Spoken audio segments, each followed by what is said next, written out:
Paper 1 of economics option में generally student struggle करते हैं क्योंकि उनको एज इट इज़ लिखना पड़ता है जो थ्योरी इकोनॉमिक्स ने दी हुई है। यहाँ पर एग्जाम्पल के तौर पे हम समझते हैं कि ISLM मॉडल को लेते हैं।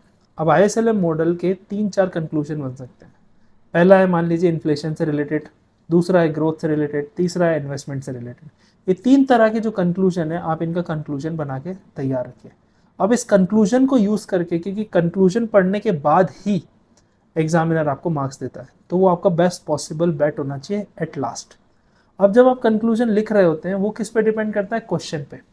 और जनरली स्टूडेंट समझते हैं कि कंक्लूजन मतलब मेरे आंसर की समरी या जो मेरे क्वेश्चन में पूछा गया है वो है। पर कंक्लूजन का मतलब सिर्फ वो नहीं होता। कंक्लूजन का मतलब होता है एक स्टैंड लेना, एक एनालिसिस अगर आप कर रहे हैं तो उसका एक कंक्लूजन में पहुंच के कि एंड रिजल्ट क्या रहा। कोई जजमेंट है, कोई वर्डिक्ट है, या फिर कोई वे फॉरवर्ड है, या कोई लिंकेज आपने किया है तो उसका क्या आउटकम निकला है। कंक्लूजन का मतलब ये है। तो जब भी आप आंसर प्रिपेयर करें पेपर 1 में, 3-4 तरीके के कंक्लूजन प्रिपेयर कर लीजिए। स्पेशली कीन्स का मॉडल, क्लासिकल मॉडल, या फिर ग्रोथ एंड डेवलपमेंट के मॉडल है। Even international economics, public finance में भी ये वैलिड है।